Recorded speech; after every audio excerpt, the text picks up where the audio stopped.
Well, hello and welcome back to the Lamppost Listener. My name is Daniel. My name is Phil. And this is a podcast where we usually discuss the Chronicles of Narnia, but today we are going to wrap up our coverage of 2023's Mere Anglicanism Conference here in beautiful Charleston, South Carolina. Probably the most up-to-date coverage you can get of the Mere Anglicanism Conference in Charleston. What was actually funny we just left. is I saw there were a couple people there that's credentials said press, and I was like, whoa. Why weren't we given press credentials here? I don't know that there's another podcast out there that is doing a day-by-day analysis where they skip the first day. Right. We're analyzing two-thirds of pioneers in our field of the conference. Well, Phil, we're sitting here in this beautiful park in sunny South Carolina. A little bit of we got some ambience here, ambiance, if you will. There's some birds. There's some guy talking in his car not too far from us. So we walked to the remotest part of Charleston that we could. We were in the middle of a park. We walked deep into the park to be away from the road. Success there. You can't hear the traffic. However, there is someone behind us who was having a very, very long conversation with his window down. Which was quite funny. So there's not much you can do about that. That's just the way it goes, right? That's how it goes.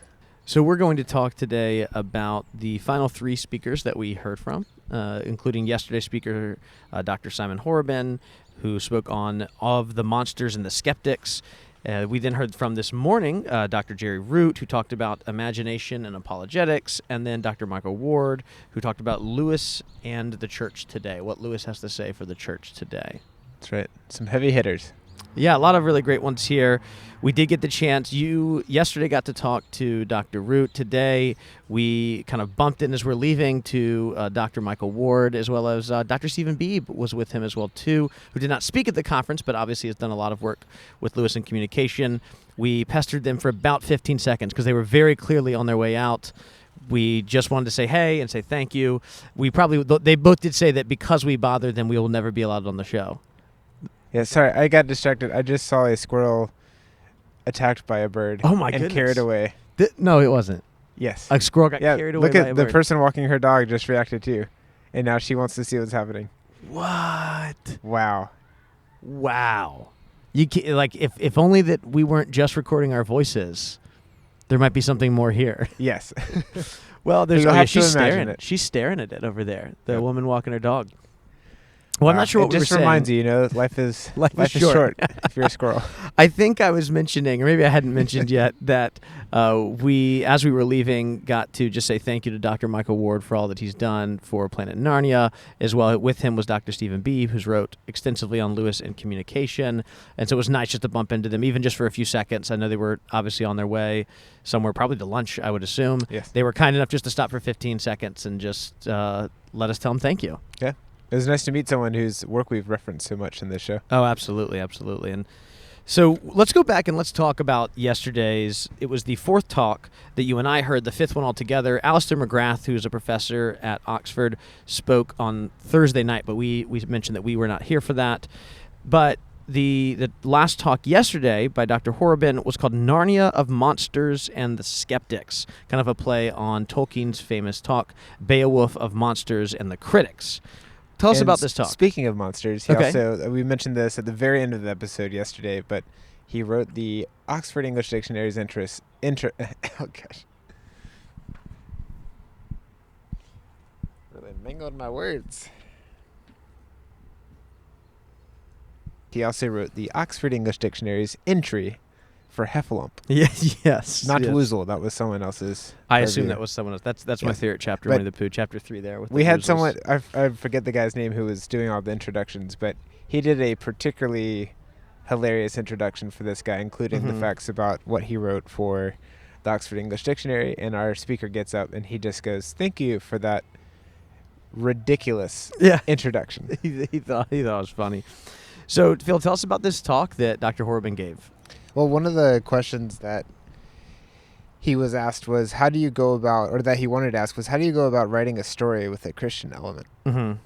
And the takeaway, this is my main takeaway, is you let the elements bubble up. And if they don't bubble up, then you have a nice story, you don't have these Christian elements. Yeah, Lewis had written in a letter to Cynthia Donnelly, the first business of a story is to be a good story. Right. that you get that piece in place first, and then it may teach something or it may not. In the class that I've taught on Lewis, I've always made it very clear to any of the participants in the course that the Narnia Chronicles especially are not written as Christian supposals first and foremost. They're written as beautiful fairy stories for children. Yes, the supposals do play a prominent role, and yes, the allusions to medieval cosmology play a very prominent role as well too, but they are first and foremost just about being good stories. Right. There are a lot of dragons referenced. Yeah, we did talk quite a lot about them. Speaking of good stories, it seems that a common element for good stories is to have a dragon. And in speaking of dragons, we talked about we didn't talk at all. We listened about the undragoning of Eustace and the dragoning of Eustace, but also the very famous line that Lewis wrote about stealing past watchful dragons, where we also get that name of the very famous book by Walter Hooper as well too. And one of the things that he brought up as we talked about that entire, really just part of that whole chapter in Dawn Treader, was Eustace's problem in not reading the right books. And this was something that you and I were particularly interested in way back in season 3 when we covered Voyage of the Dawn Treader, this idea that Eustace hadn't read the right books, and that books, stories, narratives are formative towards us, and they actually help us not construct an identity. That's much too postmodern for us here on the Lamppost Listener, but they do form us. They do form us, absolutely. Yes. And one of the questions he asked that you and I never did ask, I don't believe, was Dr. Horban's like, okay, so he's read the wrong book, so therefore then what should he read? Right. Do you remember some of the books he mentioned? I don't. They had some pretty obscure... Well, the first one was Beowulf. I don't think that's all that obscure. And there was one, I don't know the title, but it was basically the stories of King Arthur. Exactly. So there was The Death of Arthur by Sir Thomas Malory. Le Morte d'Arthur is the French. It's actually still. Yeah. So I don't speak French, so who knows if that's even close to being correct. It translates to The Death of Arthur. It's the famous, I believe, 16th century book on many of. It's kind of a collection of a lot of different of the Arthurian legends. He also brought up, like I said, Beowulf. In fact, this was a fun takeaway I didn't know about, was that Lewis and Tolkien would sometimes engage in beer and Beowulf, where they would read large sections of it while drinking a pint together. He mentioned the story of Sigurd and the Volsung from Norse mythology, where we have a character transformed into a dragon while sleeping. And then what was actually the most interesting to me was the fact that we have The Hobbit. In fact, one of the books that Eustace should have read, living in the 50s, is he should have read The Hobbit, where while there is no one who turns into a dragon, we do know that Thorin gets some of that dragon sickness that makes him hoard gold and become obsessed with the Arkenstone, right? Right. And we learned about dragons sitting on treasure, and he referred to Eustace, who gets all the treasure, but he can't enjoy any of it because he has been turned into a dragon. Yeah, and he went on a little bit to say there's a battle that's happening here, not with a dragon like we see in some of these other stories, but instead it's more of a lesson on the nature of sin and the fact that sin does not deliver on its promises, which is Eustace thinking, oh, I'm going to go take some of this dragon's gold and finally be able to lord this power over Edmund and over Caspian and Lucy, and it doesn't work out that way. Do you know how the rules about finding treasure in England work? No, tell me about this. You mentioned that to me. You asked me. I thought it was a joke at first. Yeah. Now, keep in mind, my source is a short story by Roald Dahl, which he claims is a real story. Oh, he claims it's real. Okay. Yeah. But basically, if you find treasure, you have to turn it over to the queen. No, you will get the cash value of that treasure, but you can't hold on to it. Interesting. Yeah. That's not real. We'll have to see. Know. Maybe any of our UK listeners could let us know if that's real. If anyone has found treasure, if you could let us know how much you found. Sure. And how much of it you still have. Well, let's keep moving on. Let's go to this morning's first talk by Dr. Jerry Root, a talk that we were 5 minutes late for. Why was that on the podcast? Because we had the wrong time. Because I trusted you. You said, 9:15. We got time. Okay, on Friday, the first talks had begun at 9:15, so we just went about our day as if they were going to start at the same time. Right. We thought we were getting there 10 minutes early, but in fact, we were 5 minutes late. What they really should do is print name badges with a schedule on the back. Oh, I know. If only what's funny is our neck. You and I were literally walking around with the conference schedule all around our necks, didn't look at it, just assumed. I trusted you. If that doesn't tell you something about the sinful nature of human beings' pride, Which is I don't know what does. Excellent transition. Jerry Root's talk was, once again, this happened in 2019, my favorite. Okay. My favorite speaker, and I teared up 3 times. That's going to be really hurtful if any of the other speakers are listening in on our okay. podcasts. We know most of them probably do. Yeah. So tell me about what stood out so much. Well, Dr. Jerry Root is a storyteller. Yes. You can tell by every answer that he gives starts with a story. Okay. And then he ties it together and connects it to the question that was asked. He also did a Q&A panel. So I teared up twice during his talk, I think, and then once more he shared another story that I had already heard, that I knew the ending to. Yeah. And it was still really powerful stuff. But it's basically he's in airports. He talks to people in the food service industry. He just asks people questions, usually where they're from, if they're from around the place that they're working. And he ends up having these long conversations with them and sharing his faith with them. And sometimes there are these miraculous, life-changing conversations that happen with him, either that day or 2 days later, or maybe a few years later. People remember him, and one story he told was about watching a sunset, and then saying that it's also nice to know who to thank, the being to thank. And that ended up, this guy said, "I'm an atheist," and he put his hands up, and Jerry Root starts talking to him and just has this amazing conversation with him, ends up sending him Mere Christianity, or telling him to read Mere Christianity, and he does. And then the guy figures out how to get in contact with him and emails him a few weeks later, and he said, I'm no longer where I was, and I think I'm on my way toward Christianity. Yeah. Really, really, really powerful. And the biggest thing for me, I wanted to ask Jerry this if we got a chance to talk again. I wanted to say, I really want to share my faith with people more, but I think I'm really held up by I don't want to do it incorrectly. I don't want to push people further away. And as we walked in, I really wish we had been there just 2 minutes earlier, but the timing was perfect anyway, because we still got to hear the answer to my question, which was just be okay making mistakes. And if you make a mistake, apologize to the person sincerely. Sure. And admit where you were wrong and ask for forgiveness, and then move forward from there and learn from the mistake. Too, which was that was just really powerful for me. And I think that he has, I'm not sure how old he is, but he has at least, I would guess, 40 years on us. And I think that he's made a lot of mistakes, and he's learned from those. Sure. And we're seeing him after all the experience has been earned. And it just makes me want to get more experience trying to share my story with people, but then also hear theirs and tell them about Christ's story.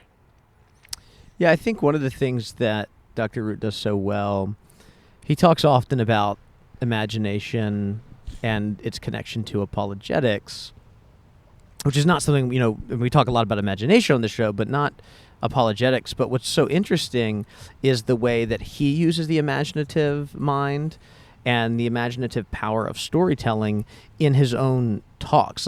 So while he is telling us about the work that imagination can do and has done in past stories or through the works of Lewis, he's then using that same imaginative power on us as his audience as well. There was a couple of things that he brought up that some I was familiar with, others I hadn't. He talked about different uses of metaphors, like the pupil's metaphor versus the master's metaphor, and this is something Lewis wrote about that I've always loved, which is Lewis doesn't talk about it as the pupil or master's metaphor, but Dr. Root looked at how it changes. Well, Lewis had said, how can we really fully know God any more than Hamlet could actually know Shakespeare? And that's kind of this pupil's metaphor. It's not fully worked out, but the master's metaphor is the fact that actually in the real true myth of Christianity, Shakespeare wrote himself into the play. Hamlet could meet Shakespeare if Shakespeare wrote himself into the play as a character, and that's what happened with the incarnation, right? God wrote himself into the meta-narrative of the world through the body and blood of Jesus Christ. Right. One other thing he'd mentioned as he was talking, well, how do we use imagination? And I really love this as a teacher. and he told us who it came from, and I don't have it in front of me. Maybe I'll find it and bring it up later. But he quoted someone. He said that what is good teaching, if not just one person loving something publicly? That was good teaching great is quote. loving something publicly. I thought, wow, what a great, and that's what we strive for in my school. I try to strive for education. That's what we believe, especially in the world of classical education, is that we're simply modeling for our students what it means to be people who love learning, what it means to be people steeped in the tradition, what it means to be cultivators of wisdom and virtue in our own lives. We try to model that for our students and invite them along into this conversation that's larger and more transcendent than just what we have in the classroom. Right. And even a little bit in this podcast. We don't always know a ton, and sometimes our readers our listeners definitely know more than we do. Sure. About certain topics, and we love this work, and we're talking about it and how much we love it in a public way. Yeah, that's well said. Any other thoughts on Dr. Root before we go on to Dr. Ward? No, let's move on. So Dr. Ward talked about Lewis and the church today, specifically about telling a more beautiful story. He kind of wrapped up all of the talks and brought us back to the main theme of this whole conference of Lewis and the more beautiful story. He reminded us that Jack was sensitive to every kind of beauty, to so many kinds of beauty. And he talked about beauty in the Christian story. And there were three things he mentioned that do this, that keep beauty in the Christian story. Not keep, because the Christian story is beautiful, but help us better understand the beauty of the Christian story and to communicate it well with others, which is reverence, honesty, and joy. Tell me a little bit about reverence. Trying to find it in my notes here. Took You took a lot over there. Quite a bit of notes. You had to borrow a pen from me. You were not prepared for this. Well, this trip. I had plenty of pens. You had much nicer hardware. This was your first time traveling with a fountain pen. Yes, and you made a mistake. It did not go well. So I thought that I had the correct cartridge. You did not. And Daniel informed me that no, that was the international standard. You had an international standard long. Yes, not the international standard short. No, you would have need both Lamy and Pilot have proprietary cartridges. We're getting into fountain pen talk, which I don't think we've ever talked about on the show, but you and I both do like fountain pens. Right. If we ever want to do a third podcast. That's wait, why not the second podcast? Oh, the Dancing Lawn counts. Okay. Which, by the way, we got to do the one for January. I feel like. You think we'll have time here in this park? Maybe when we're waiting in the airport. No, could we do it on the airplane? Do you think we should do it? Yeah. None of our stuff here is, Wi-Fi enabled or anything. So maybe we'll just, hey, everybody, could you quiet down? We're trying to record a podcast. I really on the think airplane. that people would understand. I think they would too. People are known as being extremely forgiving on airplanes. We could. It's a confined space. We could do some interviews with people. I bet someone on that flight, especially coming at the end of this conference, at least going to Charlotte, would have something to say about Narnia. Okay. Yeah, that'd be easy. If we add a few beeps, it'll sound like we're on the Millennium Falcon. I would tell us about reverence. Well, the quote that I wrote down that stood out to me was, "Always be ready to account for the peace that you have as a Christian, a follower of Christ, but do so with reverence." Okay. Yeah. And then my notes immediately jumped to the discussion of true beauty. But this makes sense. You're non-denominational, so reverence is not going to be your strength here. My notes were much longer on reverence as a more high church Anglican. I'm just teasing. One of the things that he did talk about in reverence is both treating others with reverence and kind of communicating the gospel, whether that's with non-Christians or just with Christians, with children, with other adults, but also reverence for the message itself. I think that's something that we specifically struggle with as modern Americans. It's kind of an over-familiarity with the gospel. We sometimes overemphasize this idea of a personal relationship with Jesus and kind of de-emphasize this incredibly supreme, sovereign God of the universe, right? And I think that we lose some of that reverence if we're specifically only focusing on a personal relationship with 1/3 of the Trinity, right? And I think it does seem to be kind of a overcorrection from kind of like too much reverence without the personal relationship. Yeah, it's interesting to think through that. I do think that one of the things Lewis, Tolkien as well, just both were very good at was holding up reverence in their stories, not not often to God, because their fiction doesn't have the God of the Bible in it, right? But they did have transcendent reverence for other elements in their narratives. We see a reverence for Aslan, and not just in the way the characters treat him with reverence, but the way that the narrator treats him with reverence and describes him. We see a similar thing that Tolkien does in some of his works, whether it be with Eru Ilúvatar, or, I mean, honestly, even the Valar in the Silmarillion. And we see it to maybe a lesser extent in Lord of the Rings, and probably an even lesser extent in The Hobbit. But it's something that both of them communicated. And in a very postmodern world, reverence is just not something that we are good at anymore, is I think the best way to say it. Well, moving on, the second point was about honesty. What do you have for that? We talked about, the using our imaginations, right? Using our stories to tell the story of the gospel in a realistic way, right? One that's honest about what exactly it means to be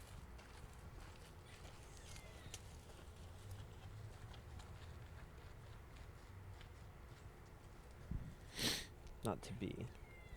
I'll just answer. What? That was awkward. What did you say? It was just funny. Like, and then the... Oh, yeah. Yeah, well, with honesty, one of the things that Dr. Ward was talking about here was making sure that we emphasize both the gain and the loss that's a part of the Christian story, to not incorrectly emphasize just the gain of, if you follow Jesus, things will get so great and be wonderful, or just the loss of, well, if you don't follow Jesus, then this happens, right? Or your life is so incredibly horrific that you better accept Jesus. But instead, to be honest about the story, the joy and the pain that comes along with it, right? He brought up John from the Pilgrim's Regress, which I've just recently read for the first time just a few months back. And it's about one of the things that John realizes at the end is that he feels like he has been deceived when he finally sees the island, but realizes if he hadn't been deceived, he might not have really strived or longed for it correctly. And so there's both good and bad in that. And, not everything is a sweetness. There's this blessed defeat. And Dr. Ward reminded us, one of the most holy days in our faith is Good Friday. He's like, what we really should call it is Happy Death Day, because that's really what it is. There's this, again, using the word eucatastrophe, or a good catastrophe. It's something horrible, but it... Yeah, that's right. In a way, you're right. It is like a eucatastrophe in that way. The resurrection of Jesus after his death, right? That is the greatest eucatastrophe, or the incarnation, I think is what Tolkien says, is the greatest eucatastrophe. And that it was entered into willingly. Mm-hmm. Absolutely. With love by Christ. And then the final thing here was joy, this longing, right, that we have. I mean, Lewis, how often does he talk about Sehnsucht? Does he talk about sweet desire, this longing for a far-off world? And with that comes joy. That's surprised by joy. That's part of his autobiography. Yep. The other thing that stood out to me from this talk was the V-shaped narrative. How you have to descend in order to come back up. And so he gives the illustration of going several levels down. As the story's going on, you're moving to the right, and it goes down and comes back up in a V shape. And Christ descended into hell and came back 3 days later. And we have multiple examples of this in Narnia. They go all the way almost to getting a glimpse of Bism, and then in the silver chair, coming back up. And there's something about the wardrobe, he said, going a few steps down. Yeah, right before, and this was something that was new to me too, is right before Lucy in that very first chapter makes her way into Narnia, Lewis describes it as going down 3 steps and then up a few more steps. So she literally herself is doing a descent in order to ascent into Narnia, which was a really interesting point that Dr. Ward made. Yep. Any final thoughts on him before we move on to this last panel discussion? I thought he was going to talk more about planets, but actually Dr. Jerry Root talked more about Dr. He Root mentioned Saturn, its rings are braided. Yeah, he talked about the braids on Saturn, these kind of outer rings that we found through the Voyager, and just as a way of, it was just another one of his examples of pointing to the beauty that God has created. So it's something so far away from human eyes, right? And his discussion, he said because of his line of work, being a professor, he knows several physicists. And he said he asked 4 different physicists, and each one gave them a different answer about why the rings were braided, or that they didn't know, or that it could be this, and every single one of them contradicted someone else in the group. Mm-hmm. And then he said he asked a firefighter friend of his. And do you remember what he said? No, I don't remember. He said, well, maybe God just braided it for the picture. Yeah. I got a big laugh from the crowd. That was a good one. There was then a panel discussion to end our time together with Dr. Root, Dr. Horban, Dr. McGrath, and Dr. Ward. And I mean, this was not necessarily, it was mostly just Q&A. And some of the big takeaways I had was they were asked kind of examples of chronological snobbery in our day and age. And I mean, we can obviously think of many in the world we live in, but they also specifically spoke about the church and the way that it kind of goes both ways. There's obviously many people in the church that kind of look back at many things that are primitive, right? And you go, well, we do it this way now, right? And the current way is the best way. Yeah, exactly. And they look at some of the, that's too old-fashioned. That's not going to attract the young people, and whatever. And we know the faults in that kind of line of thinking. But Dr. Ward also brought about, and I think this is interesting too, because I believe he was the only Catholic on the stage at that time. I think everyone else was Protestant up there. I could be wrong, but I think he was the only Catholic on that panel. And so he's like, but it can also go the other way too, right? In that there can be a chronological snobbery that thinks that everything at the very beginning was the best. That, and I can think of churches I've visited or attended that were so heavily focused on just what we see in Acts that they took away all the good things that the church has done. The church is living, it's alive, it's the bride of Christ. It is kind of refining many ways, and that's for those of us in very liturgical settings or in apostolic tradition that look to the church as kind of being the means by which we process and understand Scripture, that we understand our own reason. We then trust that. I mean, he brought up the really great example of the doctrine of the Trinity.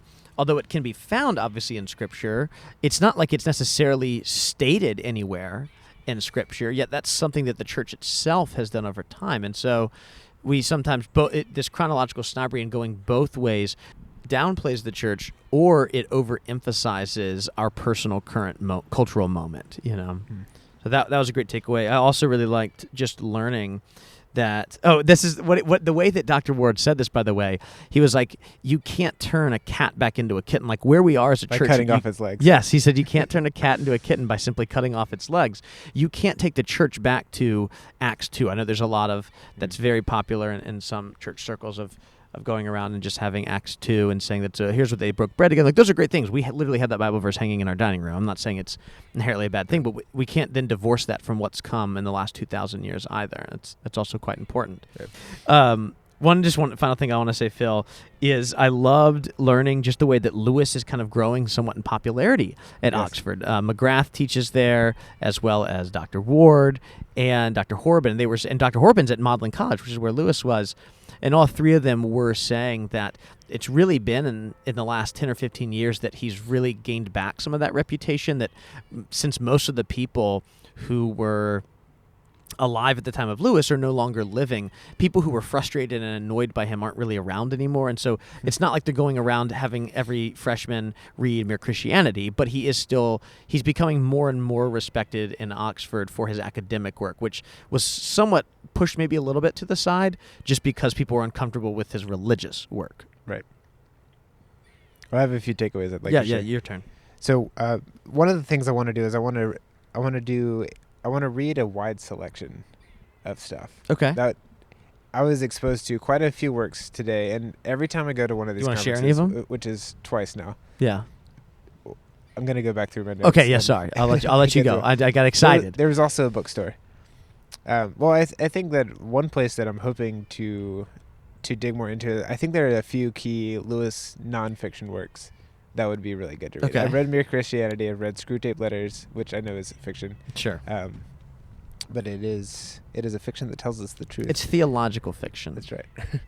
But I just feel like The Great Divorce would be a good one to read. You not read that one? To read soon. I just assumed that you had. I'm very, very, very familiar with the story of this point, just because of our line of work. Have you read The Last Battle? Podcasting. I have not. Just the first 2 chapters. That's right, because we're pacing ourselves. I do think that whatever we do after this, I would like to read the whole book so that I can do research without having anything spoiled. I would like to change that. The other points here. Sure. Going out and looking up at the night sky to get a sense of the perspective that medievals had. Yeah, from the discarded image. Yes. And then also, this was huge for me. Someone asked how to engage with the happy pagan. Oh, that was great. Yeah. Which, explain what that means. Yeah, so someone who they don't believe in God, they're not following Christ, but they don't appear to need him. They feel like they're fine. They're doing well. There is no longing. There might be the kind of the opposite of that, right? Would be someone who is not religious, who looks around at the news headlines. They see another school shooting. They see another family member die of cancer. They say something isn't right. Something is wrong. And they might completely push back against the idea that Christianity has those answers, but they're saying there is something inherently broken in the world we live in, which is different from the happy pagan who's looking around like, my life's really great, and I just don't feel that sense of longing for something to be right. Right. And I suspected that this might be the next point that was made, but if there are no needs, then there are suppressed needs. And I've had conversations with people who they are telling me very forcibly that everything is great. And it's really surprising to me because I know things that have happened in their life recently, and I know that they've lost their job, or they're struggling to find work, or I just know some of the history with their relationships and stuff, and what they have shared before, these deep desires, but they're telling me with a big forced smile on their face that everything's fine. And just going into conversations knowing that people might, the people who are coming across that way might have this really strong desire anyway, and to ask questions, not trying to find out, hey, like, what's wrong with your life, but just asking questions to get to know them. And it can happen very quickly, and the example given was Jerry Root met someone in Germany, and he said, are you from Germany? And they said, no, I'm actually from Austria. And then they just started volunteering information about why they were in Austria. And then it led to this conversation where Jerry said that he was here to tell them about Christ. And so those two things go together. I want to read more stuff so that I have good narratives and just good stories. But I also want to read, kind of quote Christian books, because I want to be more prepared for these kinds of conversations. And that I also want to ask questions to people that I don't necessarily know well, or that don't, quote, need Christ. And I want to get to know people, and my hope is to share Christ with them, that they'll come to know him. Yeah. Well, great. Those are some great final thoughts. We're sitting here. We've got to catch a plane soon. Are there any final things we should say before we call the Uber to take us from this park to... I do want to point out that we are surrounded by trees, so technically we're in a forest, and we have 6 lampposts. Oh, very nice. Within throwing distance. It's a lot warmer, though, than Narnia. Yes. At the beginning of Lion, the Witch, and the Wardrobe here. I mean, it's not warm. It's like 55 degrees. I'm just wearing a sport coat, and I feel fine. But... Yeah. Still, it does feel quite Narnian here, doesn't it? The airplane flying overhead right now is taking me out of it a little bit. Just shows you how close we are to the airport. we could probably just walk and wheel your. You think so? Wheel my suitcase. Your rolly suitcase. Phil, just as an aside here, has almost he didn't make fun of me, but he silently judged me for bringing a suitcase while he just put everything into a backpack, including all of our podcasting equipment. Yeah, if you're about to make fun of the fact that I put 4 very small children's books in your bag. But then after he was judging me for bringing the suitcase, all of a sudden it's, oh, hey, I got to put some stuff in your suitcase when we go home. So who's my back hurts from carrying this entire team. I think that with that sense of joy, this is a great way for us to end. Thanks again to all of our Patreons and listeners who have made this possible. It's been a really wonderful time just getting to meet people here, to hear these great talks, and just enjoy kind of a weekend away. It feels like almost like it really does feel a little bit like a business trip. Yep. A fun business trip. And it's fun to end on a Saturday, and we still have a Sabbath. Yeah, exactly, tomorrow. So thanks to everyone for sending us here. It's been great. We've got a couple, maybe 1 or 2 more hiatus episodes coming into the feed in the next months or so. But just as a reminder, we're going to be back in May with Chapter 1 of The Last Battle. See you then.